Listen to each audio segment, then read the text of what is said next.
Greetings, FYW Universe. This is Reginald Buxely III, FYW's classiest wrestler. Now, I know you die-hard FYW fans have been watching week in and week out, waiting for the next big thing. Since I've been gone, that just hasn't been there. You've been greatly disappointed, and in all honesty, all efforts made by upper management and ownership has been pathetic, to say the least. Well, I hopefully have some news here that will alleviate that situation. Before we get to that news, I kind of want to talk about what's happened over the last few months in FYW. Lots of changes have happened. So we all know that the FYW is quote unquote Mike Houston's brainchild. Started in the battlegrounds, and then Mike Houston couldn't handle his finances, and he had to sell the company. So he sold it to YouTube. YouTube took control. We moved to a new venue. It was all right. Then Scott Anderson was put in control, which, come on, honestly, Scott Anderson, he can't tie his own shoes, let alone run a company. And then we got news that, we got a new venue, and that new venue was the product of Kurt the Rumble Johnson, who was the new owner. Well, as you guys have seen, we are at yet again a new location. So with that said, a couple days ago, I received a call from YouTube, and they kind of laid down what's been going on. They told me that Kurt the Rumble Johnson has defaulted on a few of his payments. And YouTube is not too happy about that. They're businessmen. They like to make their money. And when people forget to pay or don't have the ability to pay, they get angry. So YouTube's been repossessed.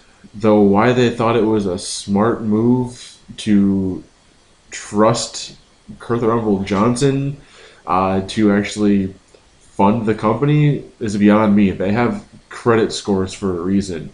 I mean, seriously, the man's beer allowance is higher than his mortgage. Obviously, he has no prioritization of money, nor can he manage whatever money he has. Of course, he is a redneck, and rednecks don't really know what to do with cash when they get it. But money management is one of my finer points. And so with that said, YouTube called me, and they didn't just ask, they begged me to assume control of the company and buy it off of them so it could be run properly and they made a profit. So I thought about it. And then I thought about it some more. And then I realized if I were to own the FYW, especially since I'm currently unable to compete, I'd be in the perfect spot to be spreading this class I always talk about that no one's quite getting into their heads. But I think as owner, I might be able to do that. So I decided I'd sign my name on the dotted line. I forked over the cash. I paid in full, mind you, so I will not be defaulting on any loans. So you are looking at the brand new owner of the FYW. So I could be, a unbiased owner, call things down the middle, or I could be a vengeful prick. And in all honesty, after the shit that I've been put through, mostly due to poor management and poor talent. I mean, the losers in the back, no one being able to control psychotics. I mean, seriously, that's where injuries come from. So that's why I'm put out, and so I think that I'm in a perfect situation to seek a little restitution. So I think it's kind of serendipitous that I am acquiring the company shortly before Saturday, which is Barbaric. And as you may or may not know, Barbaric is a completely extreme free preview, which means that every match will have some form of extreme stipulation. And so I thought, what better way to push my weight than to create some very interesting matches. I really hope you enjoy them. So first off, I am going to put the poster child of the FIW, Brian Phoenix. I'm going to put him against someone that we all know I love to hate, so-called leader of EOD Genocide. But in this match, it's going to be a body bag stipulation. And what that means is that the first person to put their opponent into a body bag and zip it up will be victorious.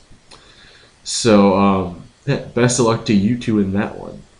Next, as you all know, I mean, we weren't necessarily friends, but we understood each other, if nothing else. And we liked to party. Kyle Cash would come to my parties, I'd go to his parties.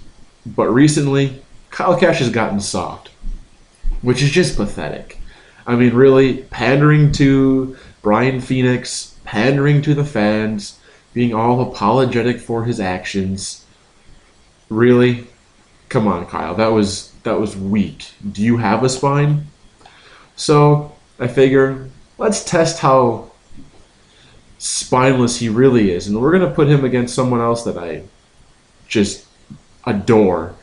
Sinister, another member of EOD. I believe he gave me a nice kick to the head at one point. So I'm going to put those two in an extreme lumberjack match.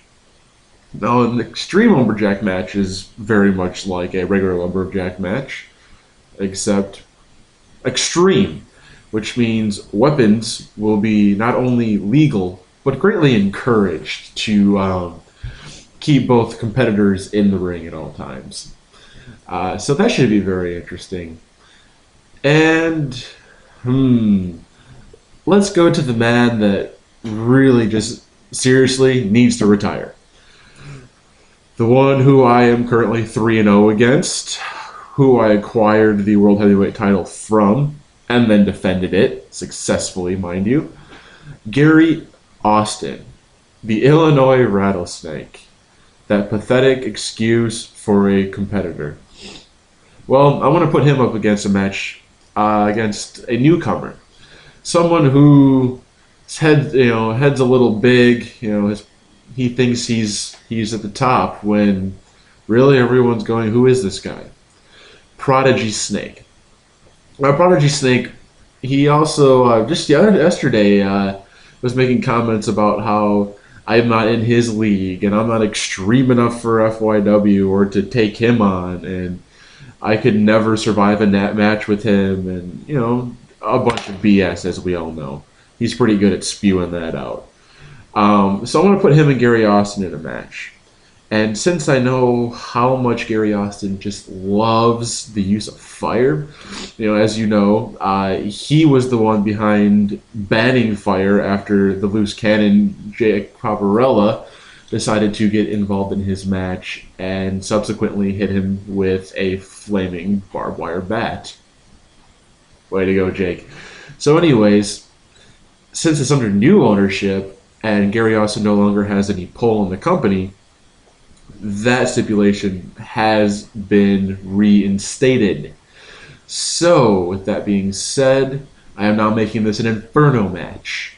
An Inferno match works like this. The first competitor to become scorched loses. So, the good news for Gary Austin is he doesn't have any hair, so we don't have to worry about total ignition. But I'm hoping for some third-degree burns.